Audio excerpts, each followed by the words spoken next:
শিক্ষা প্রতিষ্ঠান থেকে কর্মক্ষেত্র বাংলাদেশের বাস্তবতায় সবখানে উচ্চপদস্থ কর্মকর্তাদের স্যার কিংবা ম্যাডাম বিশেষণে সম্বোধনের প্রথা লক্ষ্য করা যায়। তবে সম্প্রতি অন্তর্বর্তী সরকারের প্রশাসনিক সিদ্ধান্তে প্রধানমন্ত্রী ও অন্যান্য সিনিয়র নারী কর্মীদের স্যার বলার নিয়ম বাতিল করে এই সম্বোধনকে অপ্রাসঙ্গিক হিসেবে চিহ্নিত করা হয়েছে।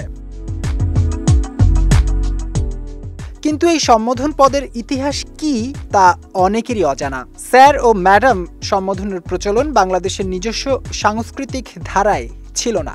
ফরাসি শব্দ স্যার এর অর্থ হল প্রভু বা কর্তৃপক্ষ।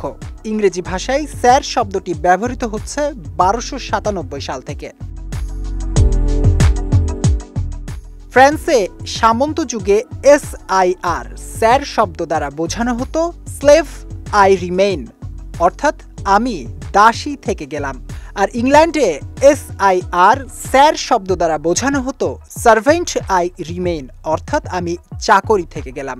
আর সাধারণত কোনো ভদ্রমহিলাকে সম্বোধনের ক্ষেত্রে ব্যবহার করা হয় ম্যাডাম।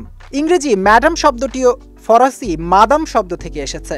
17 শতকে উপমহাদেশে ব্রিটিশ ঔপনিবেশের শুরু হলে স্যার এবং ম্যাডাম শব্দের প্রচলন শুরু হয়। যদিও ঔপনিবেশিক আমলে ব্রিটিশ রাজতন্ত্রে বিশেষ ভূমিকা পালনের জন্য নাইট উপাধি পাওয়া ব্যক্তিদের নামের আগে স্যার শব্দটি যোগ করা হতো।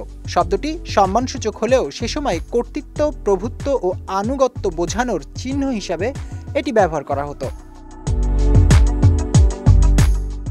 মূলত ব্রিটিশ প্রশাসনের শ্বেতাঙ্গ কর্মকর্তাদের প্রতি স্থানীয় জনগণের আনুগত্য প্রকাশের উপায় হিসেবে স্যার বা ম্যাডাম সম্বোধন চালু হয়।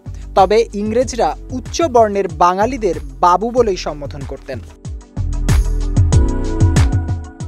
এই সম্বোধন এখন শুধুই শ্রদ্ধার প্রতীক নয়, বরং কর্মক্ষেত্রে নিজের অবস্থান নিশ্চিত করার জন্য ব্যবহৃত হতে হতে এটি হয়ে উঠেছে এক ধরনের কৌশলগত ভাষা, যা সামাজিক স্বীকৃতির সীমা ছাড়িয়ে ক্ষমতা ও কর্তৃত্বের প্রতীক হয়ে দাঁড়িয়েছে। তবে 35 বছর আগে 1990 সালেও বাংলাদেশের সরকারি চাকরিজীবীদের স্যার বা ম্যাডাম হিসেবে সম্বোধন করা বাতিল হয়েছিল।